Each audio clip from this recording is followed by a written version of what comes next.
Yeah. What's Gucci Hoochies? I want to thank everyone tuning in to this episode of Strategic Rants. Today, we got none other than one of the hosts from Wisely Mistaken.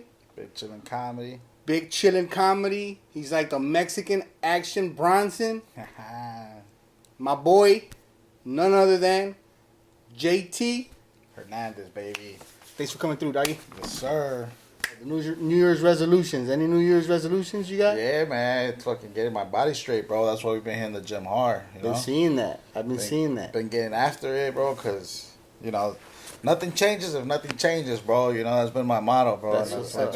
22 days straight since January 1st, bro. Keep it up. Even if you're not feeling like going to the gym, like, you're going to feel much better because once you're there, your body gets warm. And, like, the other day, I was just going to go and stretch and hit the sauna.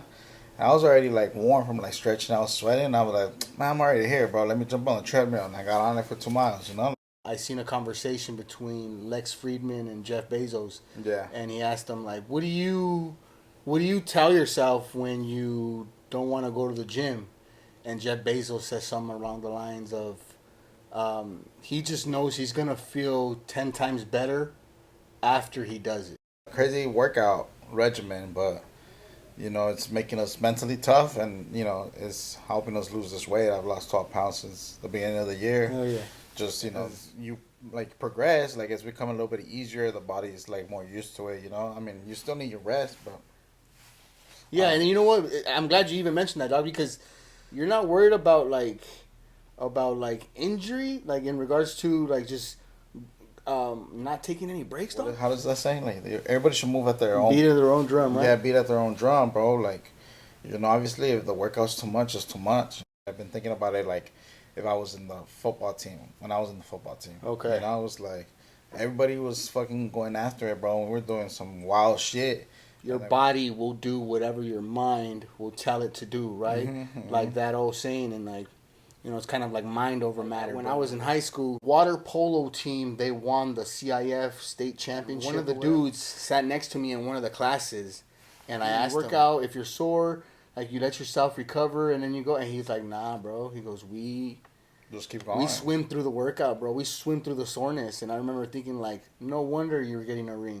Your body will not give up if your mind tells it, don't fucking give up. Everybody can work perfectly when they're rested and they are not tired. It's like, how do you perform when you're tired? Right. So that's kind of like what you train your mind to do every day when you're like, fuck, like it's sore, but then you run and your muscles get warm and then you fucking go savage, bro. Even if you just go and walk on the treadmill for a day, but just don't skip that day. Yeah, right? just don't skip a day, bro. Like minimal exercise, but like, just make it part of your life, right? Yeah, just like don't skip on that because you know what I mean. Your heart will thank you later. Yeah, I feel like, you know what I mean.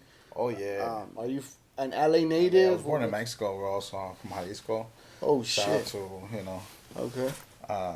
To the Coyotes that brought him, to dog. the Shout out. I Coyotes that brought me appreciate for you guys. sure. Yeah. I was born in Mexico and I was raised in America. I was born in Mexico and that's where like my family's from and everything. But like that's not where I grew up, bro. Like my life experiences happened here in this country, bro. Like you're a Latinx, fool. Fuck no, fool. I would never be a Latinx. Fucking rayame la mejor, güey. Ended at the end, Latin. Yeah. When we go, to Tijuana or to Mexico, we're looked at as American, fool. To a white man, to a gabacho, I'm a Mexican. Yeah. But then I go, to Mexico, and to a brown man, you're American, fool. I'm a pocho, bro. You know what I mean? And so it's like ni de aquí ni de allá. Yeah. Where's the open mic that you usually host? Yeah, it's outdoor mic. But it's a good mic. It's an outdoor mic, but it's a dope ass mic. Yeah, we try to set the vibe pretty dope, and I think people fuck with it. If you're new to comedy, hit us up at Big Chillin' Comedy. You can find us on IG, on YouTube, and you'll find links to. We're gonna put the handle in the bottom. Yeah, you'll find ways to find the mic and try it out. But it's in North Hollywood. It's a safe space. And you guys let everybody be themselves. But we're not going to sit here and be like, oh, you can't talk about this, and that. As long as it's not distasteful. Go ahead and talk. Yeah, talk about it. But just the same way you're going to talk about it, like, be prepared to take the heat if you don't say that shit properly, You know if your shit, the stuff you're saying is risky. So, You know, don't be surprised if people don't fuck with it. You know what I'm saying? Like that's all we say. Well, I don't rock with comedians too much that are in it just for the drinking, bro.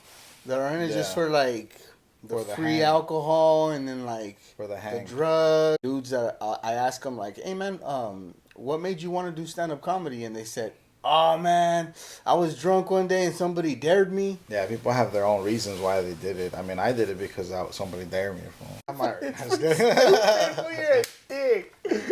Imagine, bro, that would be crazy. It was my first comedy show at the Laugh Factory in Long Beach. Okay. And I went with my girl at the time, and then I was like, man, it was so fun. It was a fun ass night, and I was like, I walked out of there telling her like, man, I can do that shit. Every New Year's, that was part of my New Year's resolution, and I never did it. And then once we split and got separated, I was like, oh, this is the time to do it. Right. And I did that shit. So you said to yourself, I could do that because why? Because they made it look so easy, or they did so terrible? I've never been a shy person. Right. You know? Right. I've never been a shy person, and I've always been in the mix. You know, clowning around. Even in school, you know, I was like class president, bro. I was in leadership. Even in college, and I think what gave me that confidence was that, like, one of my professors, she's the person that I took my first, like, public speaking class. Okay. In college. Yeah, she was pretty hot. Yeah. She was a little old on the other side, but she was, you know, she was good looking. She's cute, you know. She's like, well, because, you know, like, you can do so much with a communications degree, and then it hit me. I was like, damn, she's right, you know. That would look nice on a job application that my degree comes with a communication skills background, you know. Yeah. And it did help. I could do whatever I want, bro, including stand. Trip, dog. I didn't even know you were a class president, dog. Yeah, I was class president in high school, bro. Yeah. Well, here's the thing. Oh, I thought like kindergarten. No, grades were not good enough for university, so I ended up going to Cerritos, and then I transferred to CSUN, Cal State Northridge. Okay, and I did graduate, you know, with a bachelor's in communication studies. Oh shit! So it goes back to that professor I had. Every time I think of like where I'm at now, I'm like, damn, like this lady has seen something in me before I even seen. When you were in college, were you single? No, I wasn't. Oh, I know, bro. That's crazy. Next question, dog. All the seniors that are about to go to college, do you think they should go to college wifed up or single? Nah, single, bro. 100%. Hey, look. I didn't say it. Hey, if you're going to go to college, go single, because then you can wild out. And that's a perfect time to wild out. Like, you go to college, break up with your girl. Yeah. Straight up. You know, my high school football coach used to say, you're going to find your wife in college and, like, towards your senior year. Okay. After she got ran through. You know? I thought you were going to ask me, like, do I recommend college for people or not? You're like, nah, bro. Of course I recommend education, dog. I want to get into your comedy career. Who would you say were your early influences in comedy? Or influence in regards to your style? Who would you feel like influenced your style or influenced you to do comedy? Dave Chappelle, Bill Burr, Patrice O'Neal, Ralphie May, Louis C.K. There you go. Those are my hitters, bro. Like, you know, and then like Chris Rock. There's a whole list of dope comics, but those would be like my top 5. Because at the end of the day, I'm not trying to be like none of them. Of course. You know, I'm trying to be me. So, you know, I'm just finding my groove, bro. Finding what I'm talking about, like. Right. And you know, my style of comedy is my style of comedy. You know, that's why I can explain it. This is a combination of all of them, right? Because I do talk about like women, like Patrice O'Neal. Right. I do fucking bitch and complain like Bill Burr does, right? And I do storytelling like Dave Chappelle does, you know? And you jack off like Louis C.K. And I jack off like Louis C.K. in front of women, you know? Like, that's what we do. Like Bernie Mac. But that's like the original kings of comedy, like Cedric, you know? Like, so I would watch those, and like those guys would stick out more than like George Lopez did. Like, George Lopez was big influence, but it was like, all right, bro, like, do more. Let me ask you, did you ever watch Comic View? Yeah, hell yeah. You remember Comic View? Bruce. You know what I mean? Bruce. And then like I was like, damn, bro, like Earthquake, bro. Donald Rollins. Those were like my early and like basically introduction to comedy. I seen that you did a show, and one of the comedians on the lineup was Luis de Alba. Right. Juan Camané, or, all the aliases, El Pirruris. If you know what's up, you know what's up. Yeah, if you know, you know. Yeah. And sometimes they're kind of assholes. Yeah. And you're like, fuck, man, I shouldn't have met my hero, because, you know what I mean? Yeah. Now I don't even want to listen to his shit, or, you know what I mean? I don't even want to rock his shit. But how is Luis de Alba? How was he with you? He was definitely dope. He was everything, like, who's not like that, He was cool. For real, bro. Like, I remember when I got the opportunity and I got asked if I wanted to, like, work with him. I was like, hell yeah, like, what? Are you kidding me? Hell you remember that phone call? You know where you were. You remember where you were for that phone call. I'm going to be there, bro. Shout out to Rich Revilla, he holds it down for a lot of people, and, he's definitely holding it down for me, and, he gave me that opportunity, and, like, God bless him, bro. But salute to you too, dog. Like, you know what I mean? You're reliable, you show up on time, and you show up ready to work. You show up ready to display your talent, man. I try to do my best to follow through with my word, like, that's all we have, bro. So you kind of, stick to that, and that's blessed me too, So, I mean, definitely it's on both ends, but, got to give the homie some love, and, he introduced me to him, and, I was able to work with him, and I remember when my family found out, or they saw the pictures, I spoke with my grandma, and she was like, ay, mijo, ya antes ni nos hablas, andas con los famosos. I was like, what? I think I called you and asked you to borrow $100. Like, hey, fool, let me hold 100. Los toleros, bro, los albañiles, come on now. Yeah, Masco Chicle Pegos. And that's just like gives me goosebumps, bro. Every time I talk about it, bro, it's like seeing his outfits in the green room. And I'm talking to him, and his outfits are here, the ones he's about to wear. Like, this is going to be in a museum, bro. People are going to be paying for this shit, and I'm right here with the man right now. Like, with the legend, dog. People are paying to see him. Yeah, it's like Dave Chappelle, bro. Like, being in the room with Dave Chappelle and seeing his fucking jacket with his patch. I remember very clear when I asked that for, like, oh, ¿está listo? But, like, for the show. And then he's like, mijo, si por mí fuera, yo me moriría en el escenario. Yo puedo estar ahí 24 horas al día. And I met him off character, So, like, I meet him as a normal person.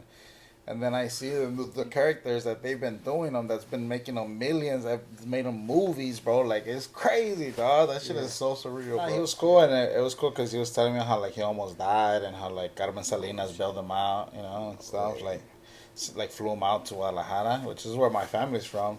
And he was telling me about the doctor, and I remember telling my dad, and my dad's like, oh, that's the same doctor that helped me out, like, a couple of months ago. No shit. It was cool that, like, my dad and him share that in common. And the same doctor in Guadalajara. Yeah, and then for my dad's birthday last year, I was going to take him to dinner with Luis Alba. We take my parents with Luis Alba and his wife to dinner. Mm-hmm. And, my uncle ended up passing away, my mom's brother, that week of. So it was sad, and I was mad. I was like, fuck, bro, fuck. Like, I was going to do something dope for my parents, bro. And, like, then you kind of get upset with God. Like, fuck, like, why this week? I know I sound selfish, but, like, you could have fucking waited till next week, dog. Like, I was so conflicted, bro. Like, my emotions were all over. You didn't know how to feel, huh? I didn't know how to feel, and I was like, fuck, like, I got to keep it pushing, bro. Life goes on, like you said in your song, bro, like. Yeah. Gotta keep the party going. Gotta keep the party going, bro. Yeah. Everything's for a purpose, dog, and it'll happen when it's supposed to happen. You know. Yeah. What I mean? Yeah. For sure. I wanted to ask you, dog, because I like to ask all the people that I know who do comedy. So I tell people sometimes that I do comedy, and then they start trying to be more comedic themselves. Like, they feel they have to impress me with their sense of humor. Yeah. When in reality, like, I fuck with people for who they are. Yeah, you feel me? Yeah. So it's like, what's worse, when they try to be comedic, or when they fake laugh because they know you're a comedian, or when they say, hey, you should do that joke on stage? What's worse out of all those three, dog? I feel like when they're trying to be comedic. Really? Yeah, I can get away with you should try this on stage, because even though that's annoying, but sometimes they be having gems, bro. They have a premise or an idea, and you're like, oh, I didn't see it that way. Okay, I'll try that. Okay. But when they try to be funny around you, once they find out you're a comedian, it's like, bro, like, why are you trying to impress me, dog? Like, I hate that too, when other people are like, oh, he's a comedian. And like, Oh, they introduce you as that, and now you're like, oh my god, really? Tell me a joke. Your life. That's the joke. Your life. We got the Super Bowl coming up. Yes, sir. Super Bowl coming up. Niners. Okay, so it's the Niners in Detroit. Yep. And then Kansas City and Baltimore. Yes, sir. You want to know my prediction? I know who you got between the Lions and the Niners. Who do you got between Taylor Swift and the Ravens? So I want it to be convincingly and win by a lot, so that everybody's like, "Oh shit, okay."